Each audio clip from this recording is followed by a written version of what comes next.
Now the last step of this scenario कि हमने entities को आइडेंटिफाई कर लिया, हमने ईआरडी बना ली। Now the last step is कि हमने अब फिजिकल डाटा मॉडल या रिलेशनल मॉडल हमने उसी ईआरडी का डराइव करना है ताकि हम लोग दोबारा से देख सकें कि हाउ इट एंड अप। तो अगेन वही ईआरडी जो हमने अभी डिस्कस की है वो मैं आपको दोबारा प्रेजेंट कर रहा हूं ताकि थोड़ा सा हम रिफ्रेश कर लें।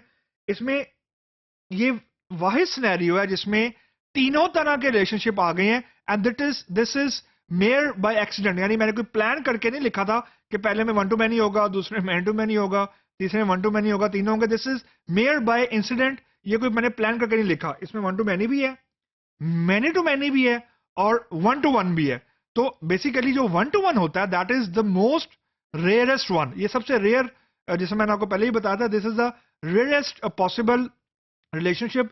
सबसे ज्यादा अमूमन वन टू मैनी होता है, फिर मैनी टू मैनी है and then one to one, लेकिन कोई रूल ऑफ थंब नहीं है इसमें, लेकिन this is just by mere practice. तो अगेन वही ईआरडी आपके सामने ताकि आप लोग थोड़ा सा रिकैप कर लें कि एक्चुअल सोल्यूशन क्या था। अगेन अगर ईआरडी फर्क है, यानी अगर ईआरडी एक है, उसके अगेंस्ट रिलेशनल मॉडल या फिजिकल डाटा मॉडल एक ही बनेगा।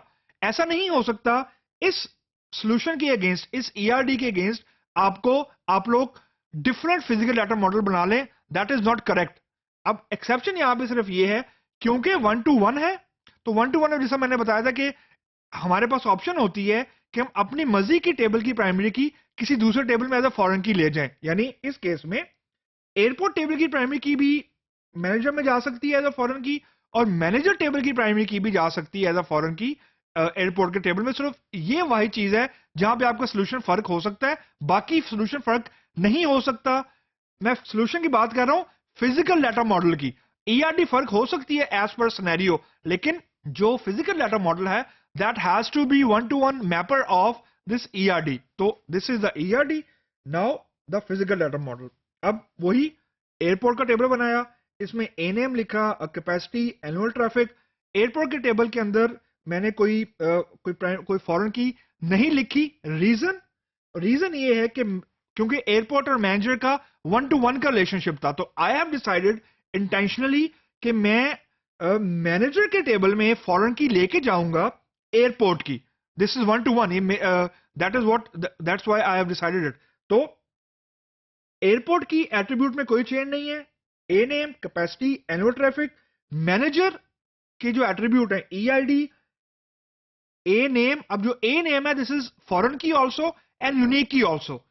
अब यहां पे एक फर्क और, जो हम फिजिकल डाटा मॉडल बनाते हैं, अंडरलाइन का तो मतलब होता है कि ये एट्रीब्यूट और प्राइमरी की है। हम ना फॉरेन की को शो कर सकते हैं, यानी आई मीन लिख के उसके सामने एफ के नहीं लिख सकते, लाइकवाइज यूनिक की को भी शो नहीं कर सकते। और वन टू वन के अंदर you have to make sure कि जो आपकी फॉरेन की आ रही है, हमारे केस में ए नेम मैनेजर के टेबल में, ये क्योंकि फॉरेन की है तो आपने इसको यूनिक की बनाना है, लेकिन फिजिकल डाटा मॉडल में आप यूनिक की को शो नहीं कर सकते।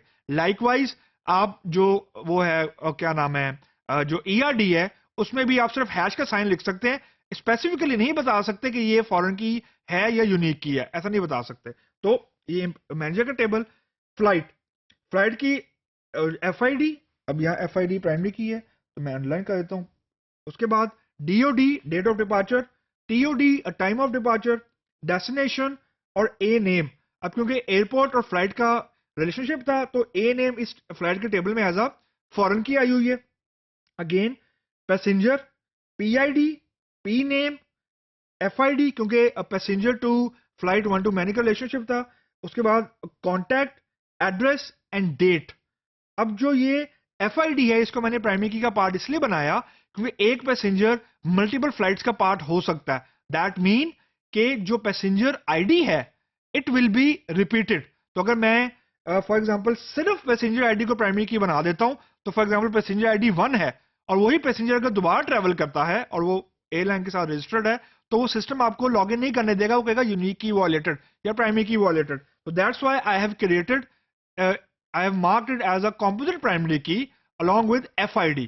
लेकिन एक पैसेंजर एक फ्लाइट के ऊपर दोबारा भी ट्रैवल कर सकता है। मीन अगर PK45 है उसके ऊपर अगर पैसेंजर 1 आया है तो PK45 के ऊपर पैसेंजर 1 दोबारा आ सकता है in later date.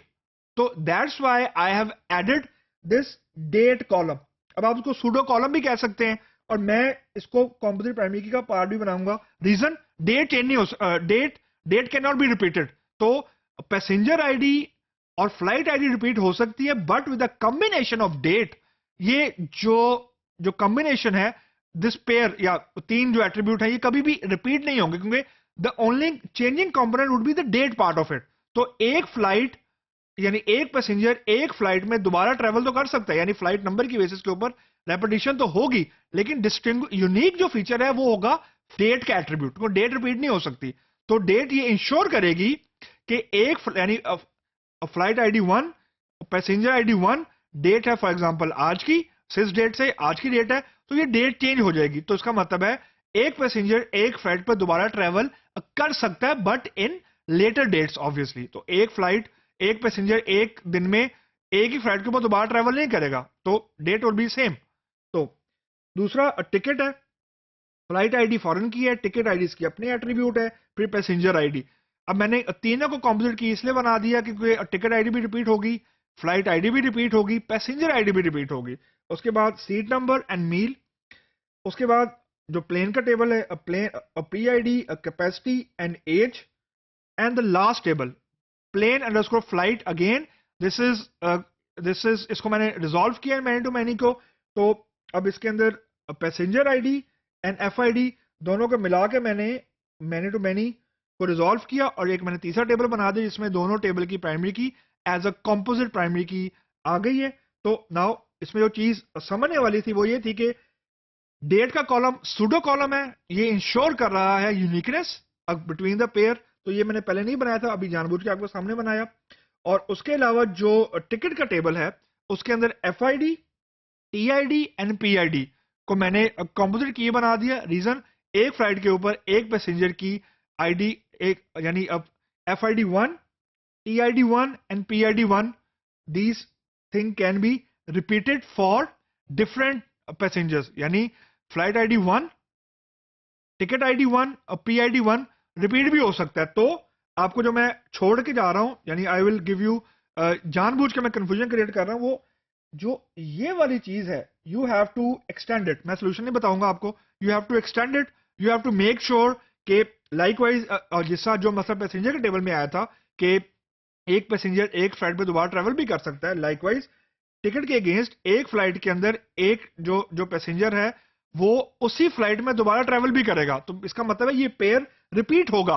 FID1, TID1 and PID1 will be repeated. Your job would be to make sure कि अगर रिपीट हो रहा है तो रिपीट होने दे, सिस्टम क्रैश ना करे. तो हिंट वही है हमारे पास जो पैसेंजर के टेबल में था, लेकिन सोल्यूशन नहीं है ये. This is a part of your solution, hint है ये, लेकिन ये आंसर नहीं मैं आपको बता रहा. ठीक है, तो बाकी चीजें वही सेम है. तो just try to play around with it. ERD बनाए, 2-3 डिफरेंट वर्जन बनाए, try to generate physical data model. तो ये बेसिकली हमारी डिस्कशन अब वाइंड अप हो गई जो एंटिटी रिलेशनशिप डायग्राम से रिलेटेड थी. And we have a very comprehensive discussion जेके रिक्वायरमेंट से आपने एंड टू एंड सिनेरियोज कैसे जनरेट करने हैं, ERD कैसे बनानी है, फिजिकल डाटा मॉडल कैसे बनाना है. तो this will sum up my discussion on entity relationship diagram.